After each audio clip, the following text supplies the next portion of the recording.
ya ternyata inilah yang membuat sepak bola kita ini nggak maju-maju ya, terutama liga kita. Yang kemudian yang gue bilang tadi nggak menghasilkan banyak pemain juga untuk akhirnya membela timnas secara kualitas. Karena dari kompetisinya pun tidak bisa menjamin.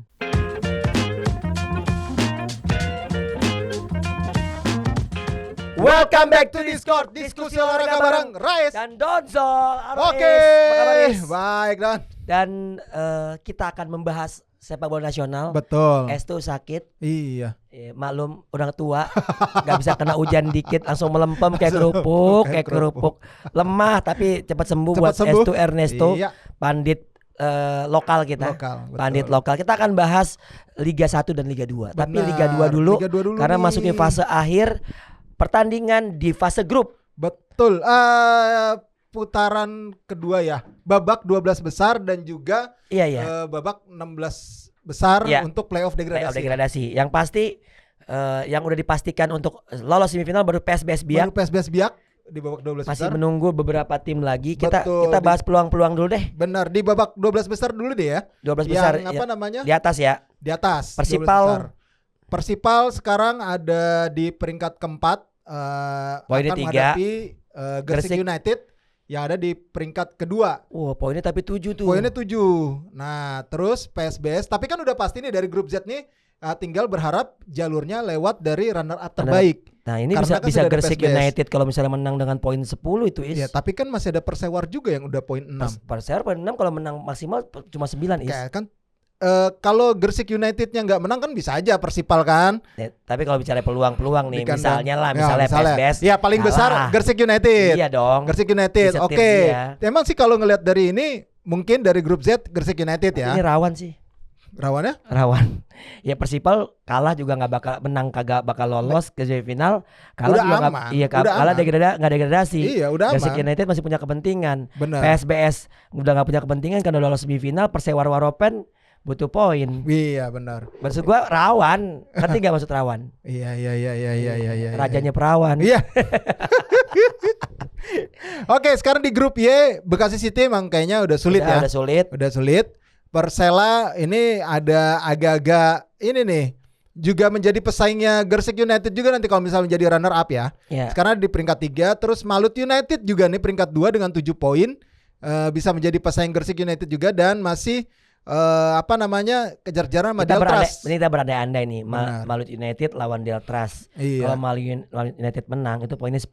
Peringkat 2 pertama. Peringkat 2 peringkat 2 terbaiknya bisa Deltras. antara Persela sama Deltras karena kan poinnya bisa disamain sama Persela. Nah, kalau misalnya tadi siapa? Kalau misalnya Gresik United menang, Gresik tetap peringkat 3 terbaik karena poinnya 10. Betul kan? Jadi sebetulnya di grup Y ini justru kuncinya tuh ada di Malut United yang memang saat ini peringkat 2, tapi hanya dengan kemenangan itu bisa mengubur Deltras. Bahkan Deltras pun nggak bakal bisa runner up terbaik kalau misalnya Gresik United menang. Persela pun pertandingan lawan Bekasi City udah agak berat lah. Betul. Karena masih tergantung pertandingan di tempat lain. Benar. Gitu. Jadi memang satu-satunya cara mungkin yang paling memungkinkan adalah si Persela ini lewat jalur peringkat kedua terbaik untuk lolos. Persela juga berat, peringkat 2 terbaik. Mereka pun menang masih tergantung tim lain. Iya, maksudnya yang paling memungkinkan. Memungkinkan justru Deltras dong. Enggak, gini maksud gua. Buat Persela yang paling memungkinkan bukanlah jadi juara grup, tapi runner up terbaik. Dia berharapnya dan masih bergantung kepada tim lain. Betul. Oke, grup X. Ini sudah pasti bertahan. Semen Padang nih yang agak ini Persiraja ya. Persiraja masih di peringkat pertama. Ya situasinya sama Situasinya sama dengan Malut versus Deltras dan akan bertanding di Agus Salim, di mana Semen Padang itu akan mati-matian pasti ini. Kalau mereka menang mereka peringkat ya sekali lagi ya malah nanti peringkat 2 terbaik itu bisa jadi Gresik United. Iya benar. Kalau gue gue menjagokan Malut, Semen Padang. Kalau gue ya PSBS udah lolos. Dan peringkat 3 terbaiknya Gresik kalau gue. Kalau lo ya? Iya. Ya gue sama sih PSBS itu udah pasti. Terus Malut United ya apalagi tuan rumah ya. Terus Semen Padang sih yang lolos. Ya di peringkat 2-nya memang dari grup Z kayaknya Gresik United. Ini karena seharusnya ini pertandingan yang harus diwasitin sama wasit asing sih. Iya benar. Benar dan rawan. Tapi sebenarnya yang agak lebih krusial ada di playoff degradasi.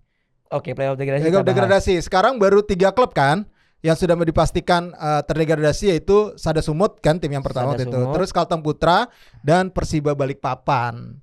Itu dia yang udah pasti terdegradasi ke Liga 3 musim depan. Karena Kalteng Putra kemarin nggak hadir di PSSI Cilacap, pemainnya mogok karena tunggakan gaji.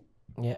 Dan itu kita akan bahas. Kita akan bahas sih. Tapi setelah ini ya, setelah kita bahas per individunya ya. Sriwijaya sudah aman, Perserang peringkat 2 poin 9. Betul. Peringkat 3-nya PSKC Cimahi. Nah, ini ya sebetulnya Perserang ini masih sangat mungkin bisa degradasi kalau sebenarnya PSKC Cimahi bisa menangkan pertandingan lawan Sumut dan si Perserang ini kalah. Betul. Tapi sekali lagi ini bola ada di Sriwijaya. Ya, yang sudah aman adalah Sriwijaya FC, Nusantara United, Persijap Jepara, kemudian ya baru itu. Bahkan Persipura pun belum aman ya. Persipura belum aman. Persipura masih belum aman.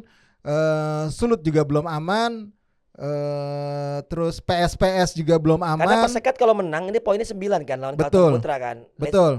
Atau nanti dihilangkan semua poin saat menghadapi Kalteng Putra. Enggak dong. Katanya gitu. Kan bukan dia ini, bukan dia WO atau mengundurkan diri statusnya sekarang. Terus apa? Masih ikut kompetisi. Oke. Jadi ya kalah WO. Jadi kan ya sebenarnya ini yang untung adalah nanti Persekat.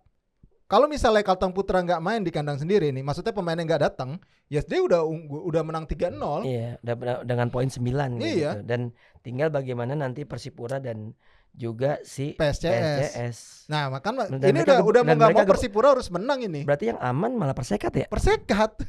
Iya. Persekat ini malah yang ngarah hati-hati tuh PSCS Cilacap. Iya. Persipura. Gue nih ya, kalau gue bicara degradasi nih ya. Gue bilang nih bisa kalau grup A ya kan Sada Sumut udah temennya bisa PSKC betul. Kalau gue sepakat. Kalau di grup B terus PSDS sih. Kalau ya PSDS udah PSDS. Udah PSDS. Persikap peringkat 2-nya 6. PSPS Persikap. Nah, ini kayaknya Persikap sih yang bisa nemenin. Ya, artinya Nusantara sama Persikap aman. Tapi Persikap nih bisa jadi menang. Ya menang dengan malah justru PSPS-nya yang malah terancam. Iya, PSPS yang terancam gue bilang. Iya. Nah, grup C-nya Persijap udah aman, Sulut peringkat 3 tapi poinnya 7. Persipapati poin 7 ya. Iya. Aman Persipapati. Mainnya lawan Persiba lagi ya. Iya. Lawannya lawan Persiba yang udah degradasi. Iya. Wah, ini mah udah aman. Iya. Berarti Persipapati musim depan masih bisa di Liga 2 tuh. Iya. Terus ada grup D, ya itu tadi deh. Seru Persekat yang ini mudah-mudahan ya sebenarnya sih gue nggak mau Persipura ada di Liga 3 itu. Iya. Kayaknya sih harusnya main di kandang sendiri mereka menang ya. Tapi terkait dengan Kalteng Putra ya. Iya. Ini masalah serius nih. Benar. Ini yang terjadi akhirnya. Kejadian lagi. Tahun lalu pun masih nunggak katanya. Betul. Tapi masih bisa ikut kompetisi. Nah, itu ini kan dia. PR ya. Segitu kuatnya mereka bisa mengabaikan aturan pertandingan gitu. Nah, kalau kan katanya waktu itu adalah kenapa bisa ikut kompetisi? Dibayarin dulu nih lagu lama ya, maksud gua dibayarin dulu dana kontribusi komersial mereka sama PT LIB. Oke. Nah, terus nanti kan untuk bayar gaji-gaji itu. Tapi gua nggak tahu ternyata di beritanya itu ternyata masih ada nunggak sekitar 200 jutaan sekian yang menurut laporannya APPI ya dari Kalteng Putra gitu loh. Nah, ini yang menjadi masalah juga sebenarnya, ada apa gitu, kok bisa gitu mereka tetap berkompetisi. Tapi yang pasti yang kita concern adalah yang situasi sekarang nih.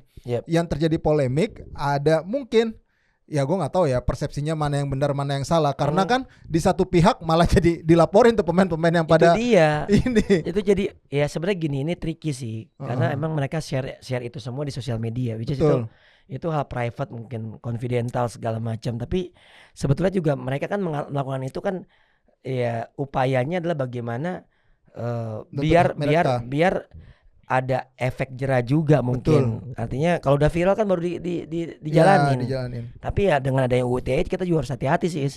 Lo meng-capture WhatsApp lo dengan orang lain pun itu juga bisa jadi UU ITE. Iya. Itu banyak banget pasal yang agak-agak ini juga ya. Iya, pasal karetnya banyak yang kemudian tapi yang menjadi masalah adalah persepsinya yang gue baca itu, yang gue tahu tuh. Jadi kalau dari pihak Kalteng Putra, katanya itu gajinya itu kontrak, jadi bukan sistemnya gaji, jadi dibayarnya per termin. Nah, sedangkan kalau menurut pemain ini kan gajian nih, mungkin ada yang dibayar biasa gitu kan, betul, ada down payment gitu. Duluan, uang muka duluan berapa, sisanya dibayar per bulan, dibagi rata. Betul. Nah itu kan terkadang emang yang kebiasaannya kayak gitu. Nah ini ada persepsi yang berbeda nih di antara dua pihak nih. Nggak tahu nih yang mana yang benar, kan kita nggak ngerti juga dari kontraknya masing-masing pemain beda-beda. Tapi buat gue sih yang benar tetap pemain. Iya, kalau gue sih ngeliatnya gitu. Karena masalahnya klubnya juga track recordnya juga nggak bagus. Itu sih yang disayangkan. Tapi ya mudah-mudahan ada solusi terbaik. Iya betul, kita berharap sih Bang ya. Kita bukan soal mau menyalahkan siapapun, tapi kan hak dan kewajiban harus dilakukan. Iya. Ya pemain mungkin akhirnya mundur, nggak mau main lagi ya karena haknya belum dibayarkan. Iya betul. Nah gitu dia. Dan ya itu sih sebenarnya yang gue dengar sih bukan hanya di Liga 2 aja, di Liga 1 pun ada katanya. Liga 1 kita tinggal tunggu aja. Liga 1 ada katanya. Klub gede. Ya enggak lah. Enggak gede-gede juga, tapi Liga 1 ada lah. Tapi kita tunggu aja nanti pengumuman dari APPI kayak gimana. Soalnya lagi diproses juga. Iya. Ya itu dia, maksudnya ya ternyata inilah yang membuat sepak bola kita ini nggak maju-maju ya, terutama liga kita. Yang kemudian yang gue bilang tadi nggak menghasilkan banyak pemain juga untuk akhirnya membela timnas secara kualitas. Karena dari kompetisinya pun tidak bisa menjamin. Ya. Nah tadinya kan kita berharap lah dengan adanya Pak Erick Thohir ini kan segala sesuatunya ini bisa jauh lebih baik lagi gitu. Benar. Kan. Ya mungkin ada beberapa aspek dia udah bagus gitu ya. Tapi di satu sisi juga ya pengennya sih kompetisi ini dirapihin lah gitu. Udah puyeng liatnya gitu. Udah puyeng sekarang tuh kayak di Liga 2 aja banyak gol-gol aneh. Banyak keputusan aneh. Kita ini udah kayak liga dagelan sebetulnya gitu. Ya wajar mereka yang menyuarakan bahwa yang mendingan naturalisasinya semua, gue setuju gitu. Naturalisasi semua untuk timnas senior gitu. Orang Elite Pro Academy jadi buat bancakan atau apalah segala macam. Jadi semuanya nggak based on quality gitu. Nah, gue sempat ngobrol kan sama teman-teman pelatih lah, teman-teman pelatih di sepak bola gitu, SSB segala macam. Sebenarnya kan masalah itu kan lingkaran setan, Is. Pelatih itu tidak mendapatkan gaji yang layak. Mau nggak mau ngasih private training ke pemain. Yang bisa bayar private training orang kaya. Betul. Mau nggak mau ada feedbacknya. Anaknya jadi pemain inti lah, atau apalah segala macam. Padahal secara kualitas mereka nggak masuk sebagai pemain inti. Cuman karena private training sama pelatihnya, ya mau nggak mau pelatihnya juga, wah masa gue nggak masukin nih, dia udah ngasih gue bulanan. Nah itu yang kerap terjadi. Belum di level Elite Pro Academy, di mana banyak klub yang menyerahkan pembinaannya sama akademi. Jadi kayak ya udah deh, pakai nama gue deh. Lo klub A nih, pakai nama gue ya di ajang Elite Pro Academy, pemainnya dari lo semua, gini segala macam. Lo yang gaji pemainnya, lo yang ngurusin segala macam. Jadi pengen lepas tangan aja. Karena itu kan kewajiban yang harus dilakukan oleh sebuah tim profesional Liga 1 punya tim Elite Pro Academy. Akhirnya cuma tempelan doang. Itu terjadi juga di futsal pun ada kayak gitu. Ada FFU 20 kemarin main di Pontianak. Ya mau nggak mau daripada nerbangin dari klub, misalnya klubnya asal Sumatera misalnya, atau klubnya asal Jawa, daripada gue nerbangin tuh anak-anak, mendingan gue cari aja pemain-pemain di Kalimantan, di Pontianak. Benar. Supaya apa? Supaya gue kosnya nggak repot. Mereka juga main udah seneng, tapi kan secara kualitas beda.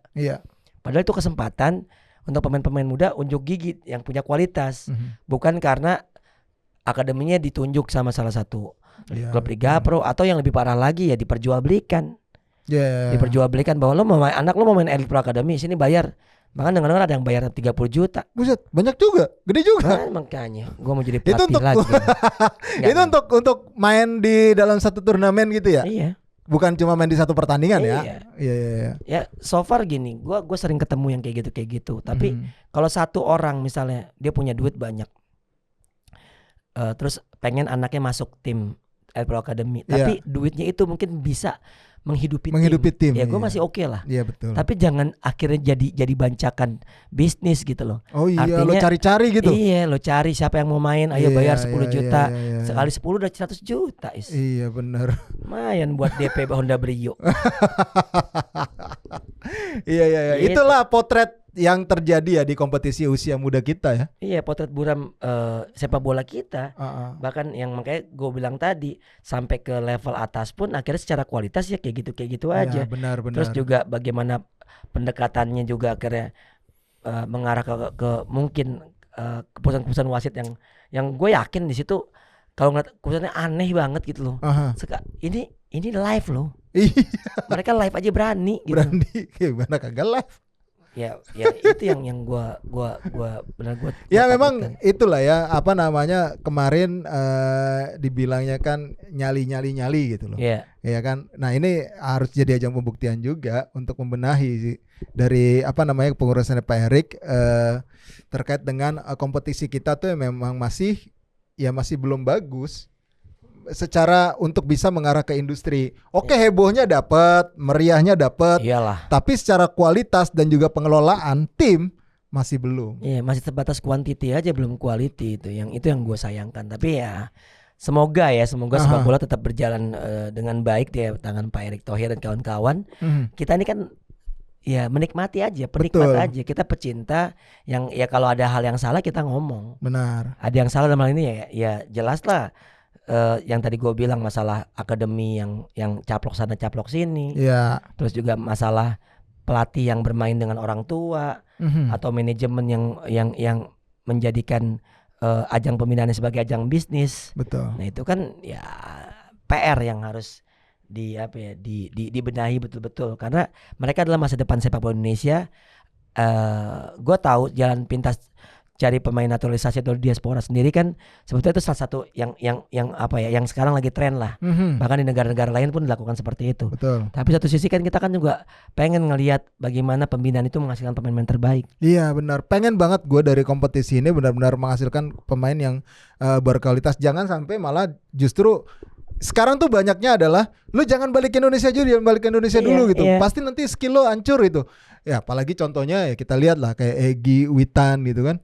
Akhirnya malah mungkin kalau kita bilang ya udah menurun kualitasnya gitu loh. Ya ini yang apa namanya akhirnya menjadi sakan dalam tanda kutip pembenaran terkait dengan buruknya kompetisi dalam negeri kita gitu. Ada aksi, ada reaksi, ada aksi yang tidak baik, tidak terpuji di liga, lalu outputnya nggak bagus, ya ada reaksi dari orang-orang bahwasanya gue banyak kok ketemu kayak gue nih lagi privatin anak untuk training. Dia mau ke Jerman untuk sekolah di sana sambil main bola. Okay. Dia masih SMP kelas 3. Nah, maksud gue segitunya orang kita tidak percaya dengan kompetisi kita sendiri. Iya benar. Kayak gitu. Padahal sebetulnya kalau kita bicara tadi pagi juga gue baru ngelatih anak dari Medan usia 16 tahun. Gue bilang keren banget kualitasnya untuk 16 tahun. Gue privatin segala macam. Anak nggak punya gitu kan. Tapi gue melihatnya nyata Indonesia tuh nggak kekurangan bakat sebetulnya. Masalahnya bakat ini akan hilang, bakat ini akan hancur saat tidak ada kompetisi yang tepat, saat tidak dipegang dengan tepat, saat mereka tidak mendapatkan knowledge bagaimana cara menghadapi tiba-tiba dapat duit banyak. Iya. Ya, orang kan kaget kadang. Orang-orang yang jarang megang duit banyak tiba-tiba megang duit banyak kan bingung mau ngapain segala macam. Nah ini yang perlu diedukasi. Sayangnya kita belum sampai ke level itu pendidikan kita. Tapi ya sekali lagi gue bicara apa yang terjadi di lapangan ya. Apa yang ada di lapangan yang menurut gue keresahan gue sebagai seorang pelatih pencinta sepak bola dan juga tentunya sebagai orang tua juga. Gue punya anak gue main bola nih gitu. Tapi gue sendiri nggak berpikir bahwa anak gue harus jadi pemain bola karena gue tahu bahwa pemain bola usianya nggak panjang secara produktivitas dan masa depannya belum tentu terjamin. Iya betul ya, mudah-mudahan itulah kompetisi kita bisa makin baik di tengah kemeriahan dan kehebohan yang terjadi. Itu aja sih mungkin sekarang ya. Ya yang pasti prediksi Liga 1 dulu dong. Jangan itu dulu. Kita masih belum prediksi Liga 1 nih karena udah mulai. Kalau yang tanggal 30 kita udah nggak mungkin bahas ya karena ini pasti tayang setelah tanggal 30 yaitu laga tunda, ada 2 laga tunda. Persebaya PSIS, Persis Madura United karena kita syuting di hari ini di hari yang sama gitu. Dan nggak mungkin langsung tayang. Nah tapi di pekan ke-24 nih mulai per minggu 4 Februari ya. Iya betul. Persebaya akan menghadapi Bayangkara FC. Ini menarik. Oke. Karena kita pengen tahu Bayangkara FC di pekan kedua bersama siapa? Ayo. Pelatihnya? Ayo. Paul Munsar ya? Kok Paul Munsar? Munsar udah bukan ya. Mario Gomez. Paul Munsar kemarin. Kan kemarin Mario Gomez tuh lumayan lah di akhir-akhir ada beberapa imbang lah. Iya, sebelum jeda tuh ada Raja Nenggolan juga kan yang udah mulai ya harusnya sudah mulai berseliweran di TikTok. Betul. Ya akhirnya Persebaya Bayangkara di kandang Persebaya lo. Imbang. Oke, gue juga imbang. Persib Bandung, Persis Solo. Persib Bandung. PSM Makassar, Persita Tangerang. PSM. PS Sleman, Persikabo. PSS. Sleman gua. Gue imbang. Terus Arema PSIS. Arema PSIS ini gua karena Arema. Gue imbang. Oke. Terus Persik Kediri Bali United. Gue Bali United. Gue imbang. Dewa United Barito. Gue Barito. Dewa United gue. Madura United Rans. Madura. Ini gue imbang. Borneo Persija ini dia. Gue Borneo. Imbang. Seru ini. Iya. Seru ini. Ditutup dengan laga Borneo Persija itu seru. Yang pasti ini seru dan gue berharap sih ada pertandingan yang menarik lah ya. Yeah. Gue pengen lihat bagaimana putaran kedua Thomas Doll juga apa yang diperbaiki dari putaran pertama, gue pengen lihat aja. Enggak, putaran kedua juga ini udah lewat, ini putaran kedua. Ini kan ya? 24 ini. Oh, salah. 24. Malum kelamaan libur. Kan berarti sisanya itu 11 pertandingan lagi kan untuk siapa yang bisa ada di fase championship nanti. Oke. Ya, jadi itu adalah rekap dari kita tentang terkait dengan Liga 2 dan juga Liga 1. Betul. Kalau teman-teman punya prediksi untuk yang tadi siapa yang promosi atau udah bisik-bisikan ada A1 dari sana gitu kan bahwasanya udah ketahuan nih siapa yang promosi. Monggo silakan di-share aja di kolom komen ya, tapi jangan pakai akun pribadi. Emang kenapa? Tadi cari. Terus untuk yang Liga 1 tadi ada prediksi juga, silakan. Kalau misalnya untuk menyanggah prediksi dari Rais maupun gue juga nggak ada masalah. Yes. Kita berkomunikasi yang baik. Siapa tahu setidaknya walaupun sepak bola kita masih kacrut, masih kurang, tapi kita nggak kekurangan para komentator online terbaik di YouTube channel Skor Indonesia. Jangan lupa like, comment, share, and subscribe YouTube channel Skor Indonesia. Follow juga apa aja Instagram, ada Instagram, X dan juga TikTok dan juga Facebook ya. Facebook masih ada nggak? Ada. Udah nggak ada Facebook ya? Mau ada Friendster loh. Friendster. Friendster muncul lagi. Mau muncul lagi. Waduh, dan juga di Noise jangan lupa. Di Noise ya, download di Play Store dan App Store. Ada suara kita. Gimana juga kita tetap menyuarakan yang terbaik untuk liga atau sepak bola Indonesia pada umumnya. Gue Dodi Zola. Gue Rasatan. Ciao.